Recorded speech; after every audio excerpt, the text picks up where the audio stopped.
Facebook's stock price has fallen by over 50 million in only 7 months. What's going on? Well, let's begin by looking at the day on which this price decline began, the 2nd of February 2022, when the company Meta lost $230 billion of value in less than 24 hours. So what went wrong on this fateful day in February when Meta set the record for the highest one-day value decline in stock market history? Let's find out. But first, don't forget to leave a like, subscribe to the channel and activate the bell so you don't miss our future videos. Well, I'll give you a few seconds to do that. To put it simply, this was the day on which Facebook revealed to the public that site usage and revenue has been declining. For the first time in the website's history, user growth flattened off substantially when looking at the graph for monthly Facebook users as opposed to daily Facebook users. The data is similar, only 0.1 growth from October to January, 0.8 from January to April, and then even a decline of 0.07% from April to July. Surprisingly, Instagram follows a similar trend to Facebook, nothing but growth from 2015 until 2021, at which point stagnation hits. But why?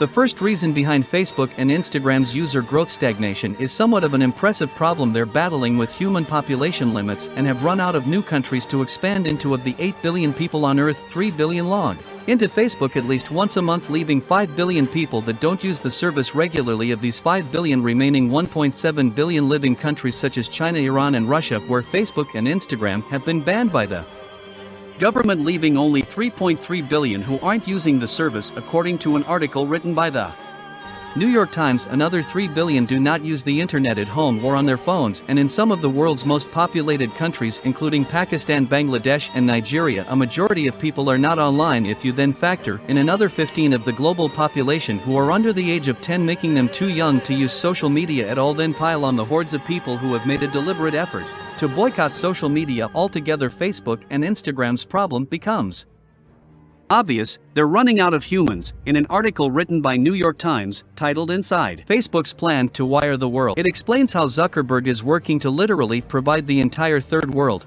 with the internet, because it's now the only way that Meta can reach new people. Connecting the entire world wouldn't actually literally be possible unless everybody in the world were on the internet, but Zuckerberg has decided to make sure everybody are online. This sounds like the kind of thing you say you're gonna do, but never actually do. But Zuckerberg is doing it. He is doing a lot of campaigns to make sure that actually every single human being on Earth has an internet connection. We really want to get the next billion people online? Is it selfish for Zuckerberg to connect the entire world to the internet just so he can get more people into Facebook and Instagram? Or is it a win-win situation for everyone? That's an ethical conundrum for you to consider. However, this might not even be the main problem, as Meta isn't only running out of new people to introduce the services to, but those who are currently active on the services are departing in droves.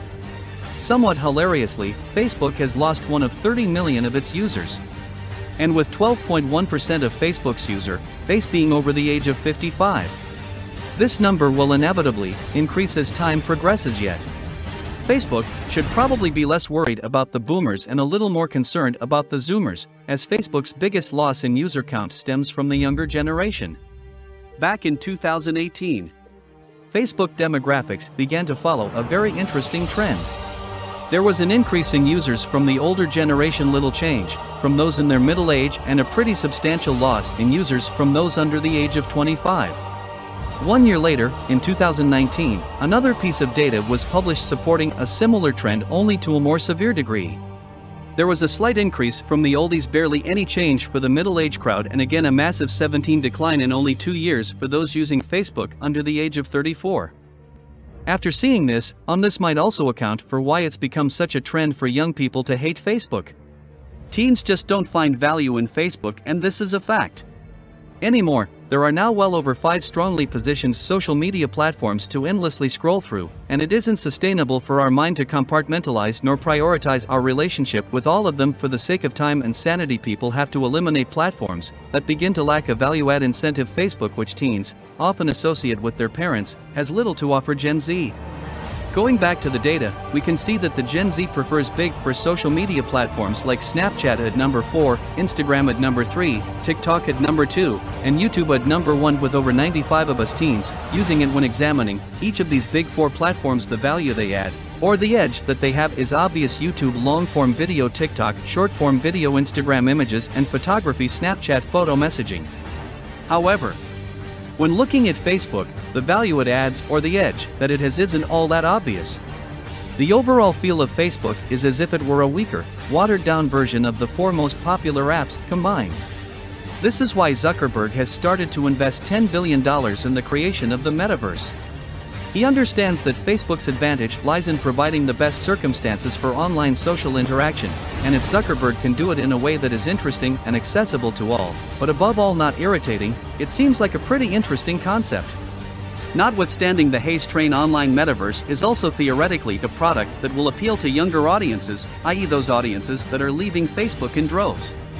Instagram hasn't been without complaints recently. What the hell is going on with the new Instagram update, made in May 2022? Why has Instagram changed? The app looks different and users hate it. Why is everyone saying Instagram is rubbish now? And what's TikTok got to it has to do with it? In July 2022, all of these other articles say on the exact same current complaint. That is, on the fact that Instagram it's drifting away from its roots in an attempt to become similar to TikTok. It used to be a place for pictures of food travel, maybe short videos and stories like Facebook. Your Instagram feed was mostly filled with people you know or brands or influencers you chose to follow. That's all changed now, though it seems Instagram is trying to be similar to TikTok as a result of these drastic changes to the platform. Kendall Jenner and Kim Kardashian would both post a story for their combined 686 million Instagram followers, claiming to stop Instagram again. Not only celebrities have noticed such changes. Most of them say if I really wanted another TikTok on my phone I would have downloaded original TikTok. The Instagram feed should compete and not copy. The immersive Instagram feed has to be one of the worst app updates I've ever seen. In a split second my Instagram feed turned into TikTok, with my photography turning into video. I love TikTok for what it is, but they ruined Instagram. What's even funnier is that despite all these changes, an article published this month by the Wall Street Journal pointed out that Instagram is still no match for TikTok. This article also stated that Instagram users cumulatively spend 17.6 million hours a day watching videos, less than a tenth of the 197.8 million hours that TikTok users spend every day on that platform. Engagement dropped 13.6% in the previous 4 weeks. If you look at Instagram's quarterly revenue graph, these negative changes seem to be reflected in the flat scene of the last 12 months. Instagram is running into the same problem as Facebook, trying to compete with everything, but losing their edge in the process. This was some of the information that foreshadowed the end of these great social platforms. We don't know if Facebook and Instagram will disappear, but we can say with certainty that they are in a phase of decline right now. And if you liked the video, don't forget to leave a like, subscribe to the channel so you don't miss any of our videos, and press the bell so you don't miss any updates. And we'll see you again in the next video.